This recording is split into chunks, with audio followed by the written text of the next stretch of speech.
Luxury. How are you today? I'm doing great. How are you? I'm doing well. Now, I noticed that you had some questions about, when I first met you, I asked you if it was okay for me to touch you. You had questions about What would make you ask the person first before touching?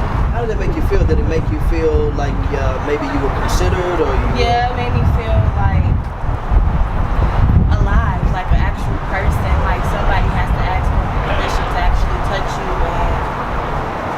and give off their energy. You know, everybody don't like to be touched. And so, as a healer, guys, one of the things, now we've already cleared it, so it's okay for me to touch her now. But one of the things that I've recognized as a healer is that, just as you said, some people don't like to be touched. Some people have different energies, and sometimes you don't want to touch a person too quickly, because a simple touch could trigger something in that person. And if that person is not ready to be touched, or ready to be embraced, or hugged, or kissed, or whatever, it could cause trauma. The simplest thing of me loving you and liking you and running up to you and just and kissing you could send you into a state of shock. Because truth of the matter is, I don't know where you've been in your life and what you've encountered in your life. And so just what is normal to me is touch and affection. It may be offensive to you because someone may have touched you wrong, and someone may have said, hey, I love you, and they did it the wrong way. It was like, I had the story of this person.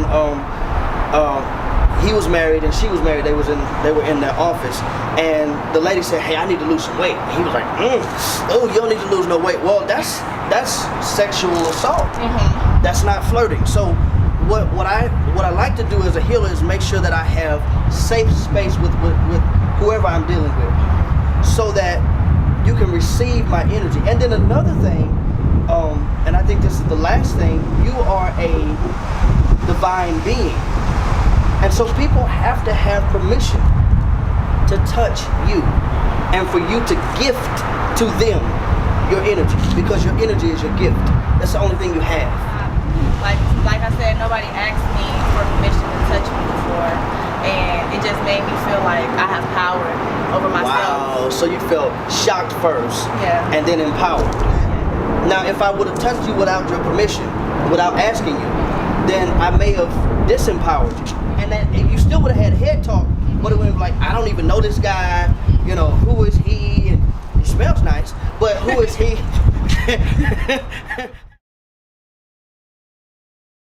Now, I wanted to talk about that head talk because many people, whether you know it or not, Luxury, many people are stuck in their head. They cannot get out of their head. Like something happens to them and it affects them, and the whole time they're just like in their self, like, I can't believe this happened, but they're never vocalizing it or verbalizing it. They're just in their head. Do you do that a lot?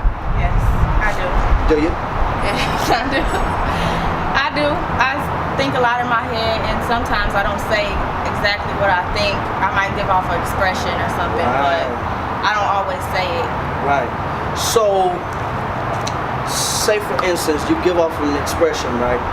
You don't say what you mean, and I come and touch you without your permission. Then whatever you're thinking and whatever you're working out in your own self, when I touch you, I take that on. Right? Because it's energy, and you exchange energy. So what happens is that I go home and I'm asking myself, man, damn, why am I feeling the way I'm feeling?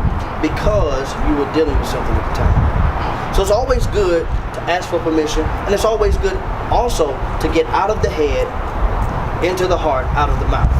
And there's ways to communicate, but it's always good to get out of the head, because when we're in the head, we're suffering. Right? That's a lot of suffering going on. Yeah.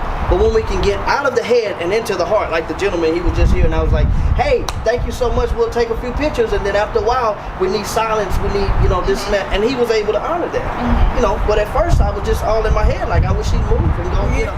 So it's time to get out of the head, ladies and gentlemen, and into the heart.